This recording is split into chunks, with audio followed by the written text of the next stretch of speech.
produced our first programmes produced by the very same producer, Bill O'Donovan, the late Bill O'Donovan. I just knew I should have gone to the BBC. Anyhow, there you are. Actually, the same mentioned Bill O'Donovan. He's the man who introduced Terry to Father Brian Darcy, who is such a substantial contributor on Wake Up to Wogan. But it's no coincidence that Terry kept up his association and love, as you all know, not alone just for Limerick, but for Limerick and Ireland during all times, good and bad. But he reminded us of that in some way, shape or form every day during his daily programme. There's no doubt about that. I would like to offer a special welcome, and I know that the Mayor has been more than hospitable, I hope has been more than hospitable, to all of the togs that are here. But we'll have no, befuddlement or cynicism expressed here today. But I've met Rebecca de Hungry and Norman McIntosh, Diana, and also like to single out as well a man whose voice appealed to so many and still does in Oxford, but he was the BBC newscaster Charles Noak, who is here with us as well. So Togs, it's lovely officially to have you all with us here today. Actually, I think one of the things, when you see the position of Terry after the unveiling, I'm sure you'll be bemused, or certainly there'll be some comment on that. The other thing I think that the Togs might appreciate, and Terry himself, is that we're all here in Poor Mans Kilkee, and I think that goes without saying. So, as a radio presenter for 28 years now, I can categorically state that Terry's morning show was the most listened to programme in Europe. And that's no accident. Terry also hosted the biggest annual fundraiser on television for nearly 26 years, the BBC's Children in Need. And in fact, posthumously, that programme, which was the final one, which was the tribute night to Terry Wogan, that was the one that raised the most funds. And I suppose that was a response that acknowledged his never-ending wisdom and his wit and his humour, really. The response was such. And I just see, if I may, welcome as well, because I would hate protocol to be called upon that I had it out of sync, but I see the Chief Executive of Limerick City County Council here with us as well. So Con, you're very welcome and nice to have you with us. So it's nearly time for the big moment. It has to be said, the greatest of all acknowledgements posthumously is to have a statue designed, crafted and erected in your honour. And this city has many, most recently Anthony Foley on Clancy Strand. We have Richard Harris, of course, which many people are very fond of, on O'Connell Street, and that from the world of film. Peter Malone, our Chancellor in the University of Limerick. We have Pearse, we have Sarsfield, we have Daniel O'Connell, they're all here, and it's lovely to have the free man of Limerick City coming in line in amongst all of those as well, Terry Wogan. So I'd like to call on our first citizen, and he is a councillor in the Metropolitan District of Limerick City. Will you welcome, please, Kieran O'Hanlon, our Mayor.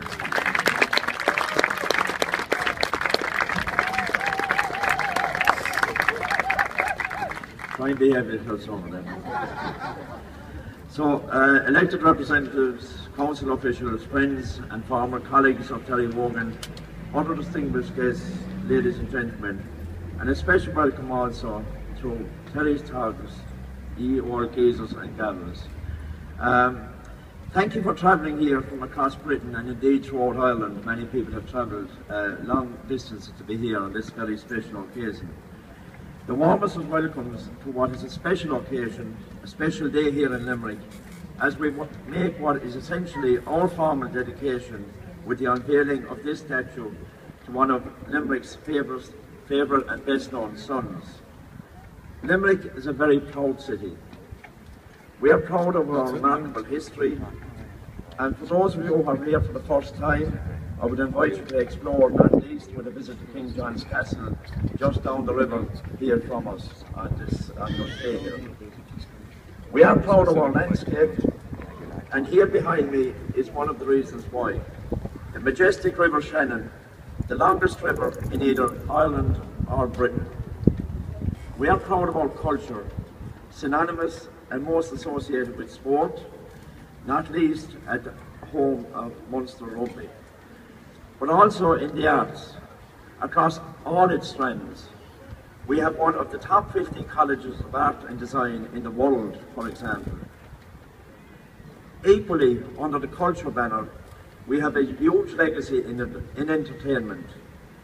Think of the Cranberries, for example. Think Bill Whelan, composer of Riverdance. Think Angela's Ashes, author Frank McCourt.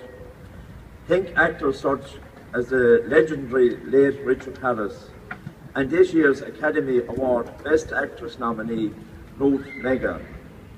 It's not bad for a city of our size.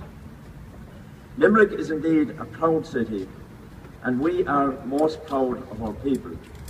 I've listed some of the names about whom you will be more than familiar with, and there are countless more across various sections of society, including our great President Michael D. Higgins, Eamon de Valera.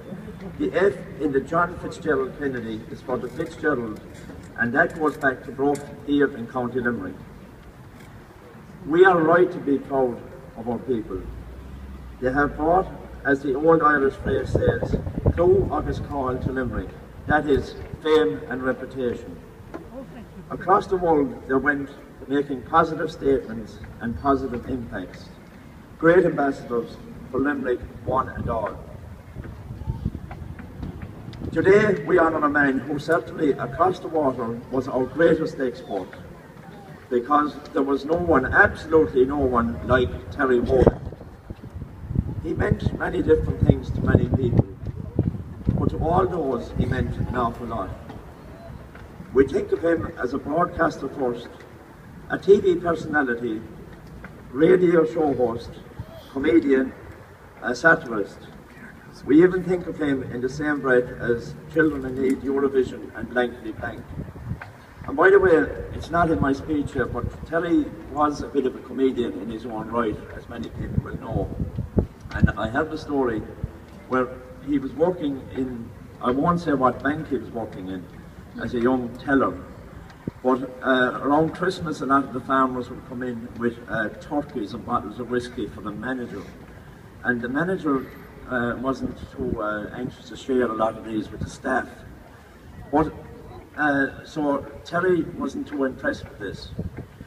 So in any case, he borrowed some turkey feathers from a farmer, and when the manager was inside in his office, he spread these turkey feathers outside the office and with a trail out as far as the manager's car. I can assure you the manager was not impressed with it. But he was our Terry, he was your Terry. Achieving that could only have been possible by someone with a large personality as he had. Absolutely timeless, no one had the capacity to make his or her way so effortlessly, so naturally into people's hearts like Terry Wogan. All at once, even for those who never met him, he was at the same time an entertainer extraordinaire and a friend. Our Terry, for the record, was born here in Limerick in 1938 and grew up on Ellen Park on Ennis Road, across the river here, and was educated at Crescent College. His father, Michael, was manager of Lever and Fry grocery store here in O'Connell Street in the city centre, just 100 metres or so from where we stand today. He left here at the age of 15 and worked in banking for a short while before starting a remarkable career in broadcasting that would endear him to millions of people right across the world. RTE, our national broadcaster, was, of course, his first port of call, and there he earned a reputation as a prankster, terrifying producers with his spontaneity, quickly leading to the unwritten rule, don't let Wogan ad-lib. He then joined the BBC, and this is where the broadcast legend began to be moulded. Referred to on more than one occasion as a national treasure, you can take it that we agree completely with you, except on the point of whose national treasure he was. We argue, of course, he was ours, and I don't think that this isn't an argument that we are going to lose today above all this. He was ours. He even kept his Irish citizenship, meaning that in 1997, when he received his OBE, it was of the honorary variety. Jimmy, are you noting that my brother? Take it that while the UK gave us a great gift in Jack Charlton, a man who lifted the spirits of our nation, we returned the compliment many times over with Terry, but most definitely he was our national treasure, and within that, an absolute Limerick gem. That gem caught the eye the moment he landed in the BBC. The list of honours he received is an endorsement of that, recognised by the Variety Club, the Pie Society of Authors and the Radio Industries Club, to name but a few. In his time, he was voted most popular TV star and most popular radio star amongst others. He was a true family man, and he loved all his family. And you know, when he went home, he left everything behind him, and he loved his wife and his children, and that's the kind of person. His humanity also shunned his charitable activities that also benefited charities here. There was no greater charity association with him than the Children of Need, the BBC charity telethon he presented from 1980. In all of the 63 years since he left Limerick, but it's clear that Limerick never left him. His formative years here having an indelible impression on him, to the extent that he once said, and I quote, "Limerick is where I grew up. This is where I spent the first 15 years of my life. I'm Limerick's. I'm not going to change now. All my formative years were spent here, at school with my friends, cycling back and forward across Sarsfield Bridge, playing rugby in Thomond Park. My heart is in Limerick." His visits back to us were all too rare, but then again, no one could ever get enough of Terry. He once said in an interview that his life had been absolutely wonderful. It should have been, as he was wonderful to all of us. It's only appropriate that in this city, where it all started, that we would have this lasting dedication to Terry. In his life, he was very much there for the people who look forward to that part of the day and that they could share with him. So now, beyond his life, it's only right that there is an opportunity to reciprocate and spend time here with Terry.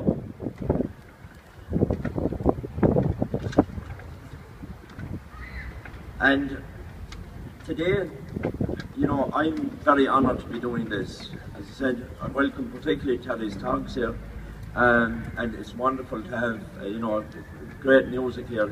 Limerick City is a very musical city, great, wonderful talent, and we have a lot of events here today.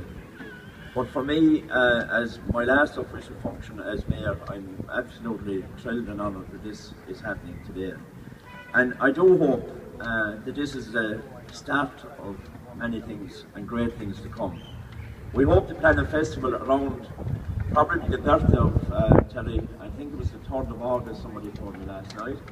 And you know, that we would have many more visitors coming from Britain. You'd have to get over quick now before Brexit comes in, you know. Or I'd have to be getting these special passports coming in here, you know.